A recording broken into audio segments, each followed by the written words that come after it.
بصراحة أنا عمري ما كنت بصدق في حكاوي العفاريت ولا في البيوت اللي بيقولوا عليها مسكونة. بس الشقة دي كان عرضنا عليا ب100,000 جنيه، يعني حرفيا ببلاش. قلت مش مهم حتى لو صغيرة أقعد فيها لحد ما الدنيا تمشي. أول ما فتحت الباب حسيت بحاجة مش مريحة، كأن في عينين شايلة غضب بتراقبني من الحيطان. الشقة كانت بسيطة جدا بس فيها حاجة مريبة. الكنبة قديمة، الحيطان متشققة، والتراب في كل حتة. بس أكتر حاجة شدتني الراديو. راديو قديم قوي من أيام زمان، قاعد لوحده في الركن، شكله مش في مكانه. حتى أول يوم عادي لحد ما صحيت على صوت غريب.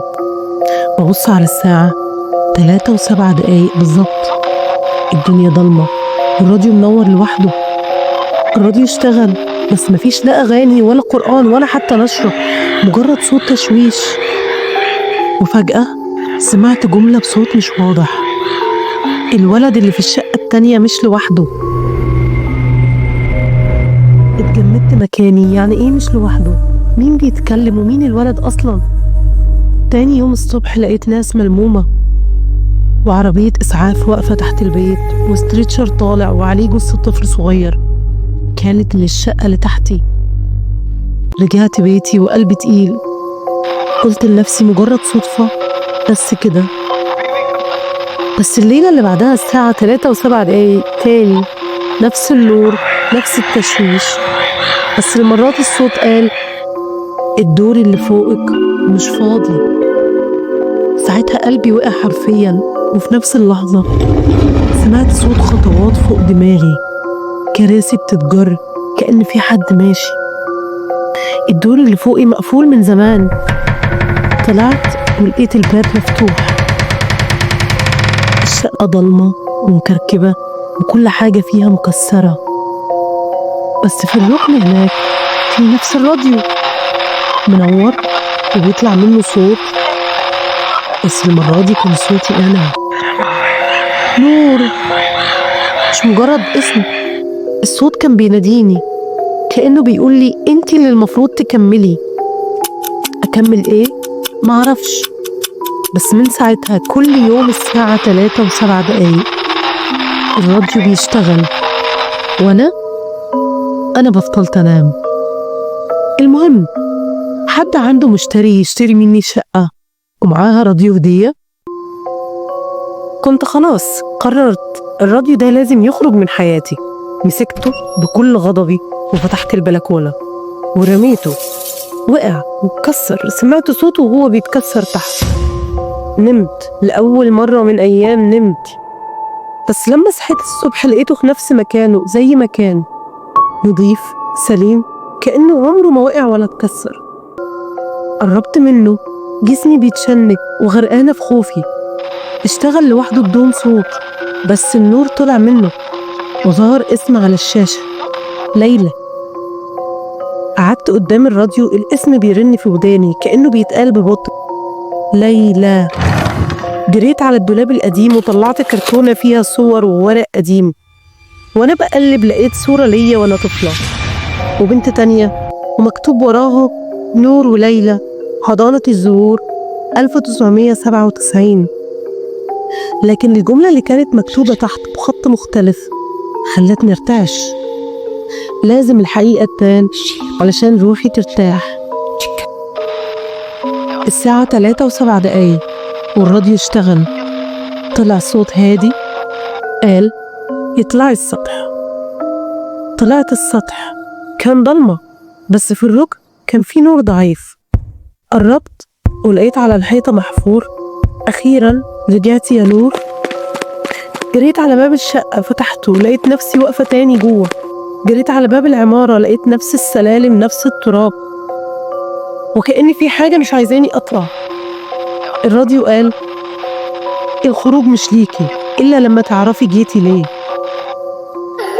وبعدين ضحكة طفلة بدأت تتكرر في دماغي. الراديو قال: دلوقتي هتسمعي كل حاجة من أولها.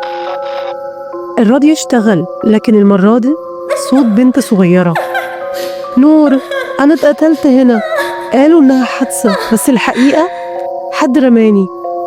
بصيت في الركن لقيت آثار دم صورة قديمة ليا وليلى. الراديو كمل: انتي الوحيدة اللي تقدر تسمعني. الراديو وجهني أفك الأرضية الخشب. كنت مرعوبة بس نفذت. لقيت تحتها مذكرات قديمة مكتوب فيها: لو حد لقى الورق ده أنا ما انتحرتش، أنا اتقتلت. طلعت فوق الدور اللي حصل فيه الحادثة. ايديا كانت بترتعش وأنا بفتح باب الشقة اللي دايما كانت مقفولة. الراديو كان شغال جوه كأن الصوت بيوجهني. دخلت على الأوضة اللي في آخر الطرقة. الدولاب القديم كان واقف صامت كأنه شاهد على الجريمة اللي حصلت. سمعت صوت الراديو بيهمس جواه الإجابة. فتحت الدولاب وكان جواه كاميرا قديمة شكلها من التسعينيات. مسكتها ولقيت جواها فيلم، لسه جواها صور ما اتحمضتش. الراديو قال بهدوء: حمضي الفيلم وهتعرفي مين قتلني. أنا بس حابة أسأل سؤال أخير: لقيتوا حد يشتري الشقة؟ أصل الراديو معاه هدية وبيشتغل لوحده كمان، بيوفر في كهربه. عدى 23 سنة على صورة الحضانة، بس مش كل الصور بتفضل بريئة. أنا دلوقتي عندي 31 سنة وكل حاجة رجعت لي فجأة. افتكرت ليلى صاحبتي البريئة الشقية اللي ياما لعبنا سوا. ليلى واقفة في البلكونة اللي فوقي، كانت باصة للكاميرا. وراها راجل مش باين ملامحه، لابس بلطو أبيض وماسك شنطة سودة كبيرة. زر عند الباب لازم يتفتح. كنت بدور في شقتي مش عارفة على ايه، بس كنت حاسة ان في حاجة مستخبية. عينيا وقعت على السجادة، ما كانتش راكبة على الأرض صح. شلتها، لقيت باب حديد قديم مقفول بترباس باين عليه الزمن. فتحته وطلعت ريحة عفن، وكأن المكان ده اتنسى سنين. وسمعت صوت خطوات، أو من خوفي تهيألي إن في خطوات.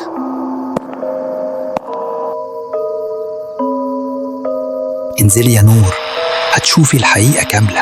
أبو كان أقدم من أي حاجة فوق، غريب، والحيطان أكلتها الرطوبة.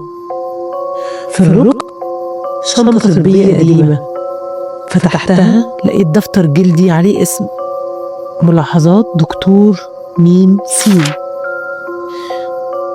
العينة 4 لم تتجاوب، تم التخلص منها. البنت قاومت، صوتها كان عالي، اضطريت أهديها بسرعة. وقفت، نفسي اتقطع. لقيت ورقة مكتوب فيها: العينة رقم 30، ليلى، 10 سنوات، 12 مارس 2004. وبخط تاني: دخلت القبو بالغلط، شافت اللي ما كانش المفروض تشوفه، حقنتها بالسم ورميتها من فوق. لازم يصدقوا إنها انتحرت. يعني ليلى اتقتلت. سمعت صوت تسجيل، صوت غريب ما سمعتوش قبل كده. ممكن ما تموتش، بس فضولها قتلها، وكان مستحيل نسيب أثر ورانا. أصوات كتير ابتدت تطلع، وكأن الراديو بيعرض تسجيل للي كان بيحصل في القبو زمان. الشقة جاهزة، الطفلة اللي شافتنا خلصنا عليها، مفيش قلق، الشغل رجع زي ما كان. عينات كتير في الطريق، بنجهز المكان للعمليات، هنعرفكم النتائج أول بأول. خرجت من شقتي، لقيت ورقة مطوية على الباب، جواها رسالة مكتوبة بخط ركيك: نور، خليكي في حالك، وإلا الفضول بيقتل صاحبه. نزلت أجري أدور على حد أطلب المساعدة، بس الشارع فاضي، ولا جيران ولا حتى شبكة. الأصوات اللي سمعتها كل حاجة كأنها ما حصلتش. رجعت شقتي، الراديو اشتغل تاني. نور، القصة لسه ما خلصتش. بالمناسبة، ما بقتش عايزة حد يشتري الشقة، أنا والراديو بقينا أصحاب خلاص، هو اللي هيوجهني للحقيقة.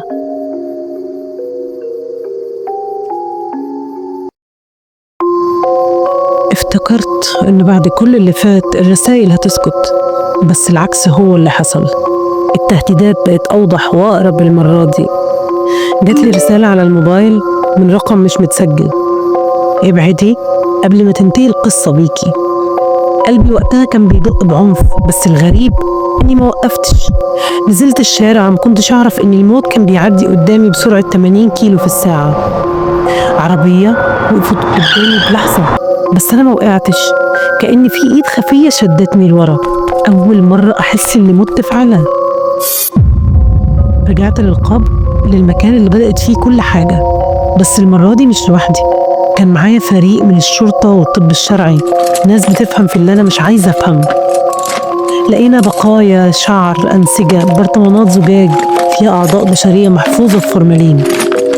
بدأوا يجمعوا العينات لتحليل الحمض النووي. كنت بسمع صوت خطواتهم، بس في ودني كان في صوت تاني. الراديو كان لسه شغال، وتقريبا أنا بس اللي سمعاه.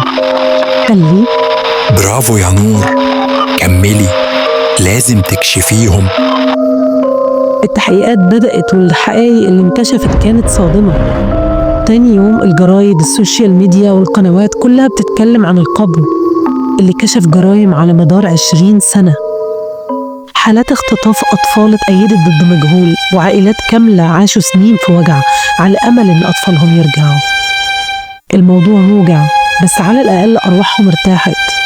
من ضمن البلاغات كان بلاغ من عائلة ليلى، بلغوا عن اختفائها وقعدوا 5 سنين يدوروا عليها، وبعدين مشيوا من المكان. تحليل الحمض النووي جاب الحقيقة اللي محدش حب يسمعها. الجثث اللي اتدفنت في صمت طلع ليها أسماء ووراها عائلات وحكايات كتير. أوراق التحقيقات ظهرت. المتورطين أطباء مشهورين، رجال أعمال كبار، ناس عمرنا ما شكينا إنهم ممكن يتكشفوا. بس المرة دي مفيش هروب، الاتهامات اتسجلت والكاميرات مسكت لحظة القبض عليهم. الحقيقة اتكشفت، والصمت كان سيد الموقف. صمت بطعم المرار، ودموع الناس أنهار. رجعت شقتي مجهدة، بس حاسة بإنجاز كبير. في الليل الساعة 3:07 بالظبط قمت من النوم، عديت على المراية، بصيت فيها عادي، بس شفت راجل قاعد على الكنبة القديمة، جنبه الراديو شغال وطالع منه نور خفيف، لابس جلابية بيضة ودقنه خفيفة شبه الصوفيين، وابتسامته كانت هادية. بصيت ورايا مفيش حد، رجعت بصيت للمراية تاني، لقيته. الغريب إني ما خفتش. الراديو اشتغل وقال لي: شكرا يا نور، انتي الوحيدة اللي سمعتي. وفجأة اختفى. لحظات صمت، وبعدين الراديو اشتغل تاني، وفجأة سمعت صوتها، ليلى بتضحك مبسوطة. أخيرا روحها ارتاحت، والمجرمين أخذوا جزائهم. كنت قاعدة في شقتي والدنيا ساكتة حواليا، الدموع لسه نازلة من عيني، مش قادرة أتحكم فيها، مش قادرة أصدق كل اللي حصل. فجأة سمعت خبط على الباب، قمت فتحت، لقيت ست عجوزة ملامحها فيها حزن سنين. بصت لي وقالت بهدوء: أنا أم ليلى. عينيها كانت بتتكلم قبل لسانها. فضلت واقفة وأنا مش عارفة أقول إيه، بس هي مدت إيدها ولمست إيدي بلطف. شكرا يا بنتي، رجعتي حقها، خليتيها ترتاح. في اللحظة دي دموعي كانت شلال، بس قدرت أكتمها عشان ما زودش وجع الأم الحزينة. أنا أسفة يا أمي، لو كنت أعرف كنت حاربت من أول يوم، بس ليلى علمتني إني مسكتش حتى لو الكل قال لي اسكتي. كل حاجة انتهت، بس أنا لسه هنا. يمكن الراديو سكت، بس الصوت جوايا ده أوضح. القصص اللي بنسمع عنها دايما مش بس خوف، في لحظة بعدهم لحظة بتقولك إنك لسه موجود. ليلى ممكن تكون راحت، بس سابت أمل لكل مظلوم إن الحقيقة لازم تبان ولو طال الزمن.